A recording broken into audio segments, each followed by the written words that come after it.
Everybody who follows the competitive scene knows that almost every player considers Steve to be the best character.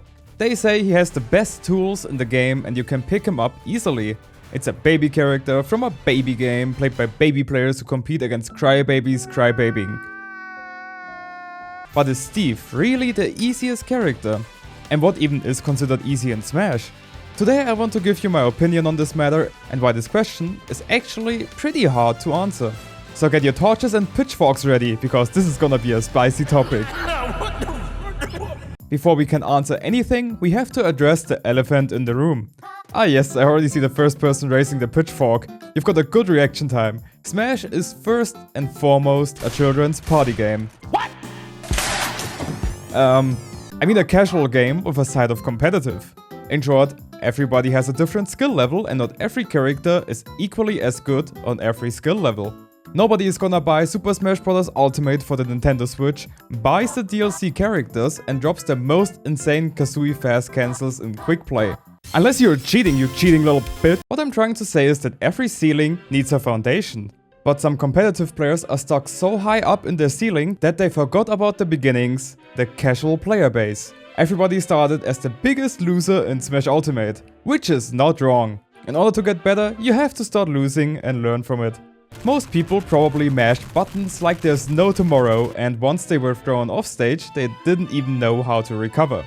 Now that we've acknowledged that different skill levels exist, yes, even you tryhard Timmy, we can finally tackle our main question of who the easiest character is in Super Smash Bros. Ultimate, based on skill level. We are starting from the very beginning. You're buying the game and playing your first Smash title. You boot up the game, overconfidently, you play against the Kazuya level 9 CPU who performs electric footstool 0 to death combos. You see yourself offstage and fail to recover, because you don't even know the inputs to use a recovery move in the first place. Many players' instinct in this situation is moving the control stick up to gain height, which works good with some characters and well, worse with some others. Recovering is an important aspect in this game, and while it might seem easy for competitive players, I definitely know beginner players who have a hard time pressing up B, simply because it is not in their muscle memory. This is why, in my opinion, there are only a few characters which are really good for beginners.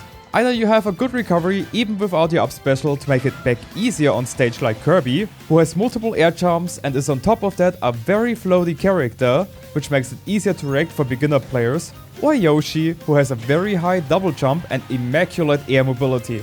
This group focuses more on the defensive side. The other group's focus is more on the offensive.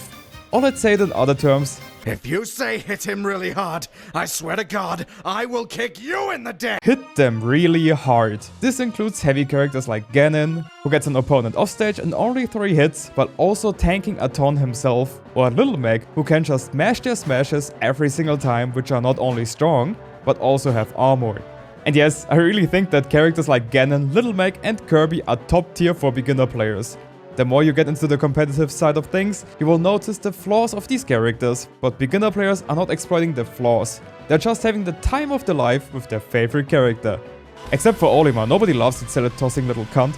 Let's discuss the next group. The best in the friend group.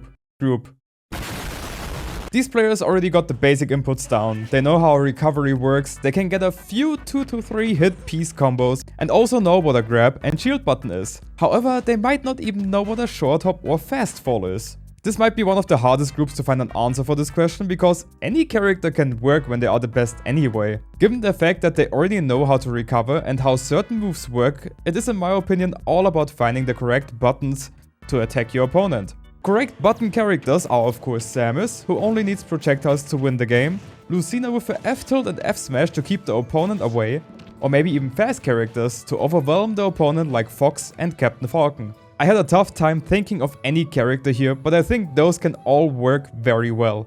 Especially Lucina with a good reach and fast normals. Honestly, a lot of Fire Emblem characters should be doing pretty well here, like Chrom, Roy and Marth. The next group are the competitive players on the low and mid level.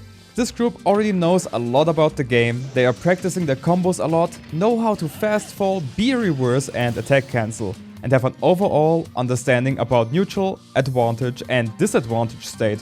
However, there are still a few things they might be lacking. the tournament experience, which will result in a lot of tournament nerfs and therefore misinputs, the consistency in set inputs as well, and the matchup knowledge. All these things together can result in an early loss in the tournament. And for this, we need to find a character where it doesn't matter too much if the inputs are not on point, but at the same time capitalizes a lot from other people's mistakes. And I think a clear candidate for this group of people is Minecraft Steve. Steve is a character who just builds his wall and mines for materials. Minecart comes out fast and either kills straight away or catches the opponent and drives them off stage. The smashes and bear, especially with diamond, are super strong, and sometimes even an anvil can hit and secure an early stock. You can walk the dog across the stage, which isn't input heavy as well, and yeah, I think you get the point. Make one mistake and you're in for a ride. At the competitive low and mid level, I think Steve is the easiest character to pick up and perform well at a tournament.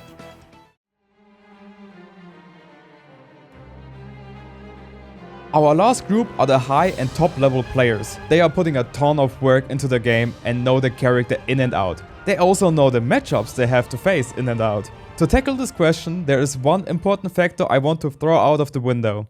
Up until now, we have explained how important it is to know how to jump, recover or learn certain techniques. This is referred to as execution. At this level, the majority of players are very good at executing techniques and combos. But for how long can they execute everything to perfection? I introduced to you the most important factor to perform a tournament: physical and mental stamina. A tournament can take several hours, and to play at top level you have to have the stamina of a god. Some characters like Sheik have an incredible neutral and are near impossible to hit. But it takes a lot of stamina to play Sheik due to her precise and fast execution. Personally, I think Sheik is theoretically a top 10 character in the game, if not even better. But as a bracket character, she moves down a lot of places due to her requiring a lot of stamina.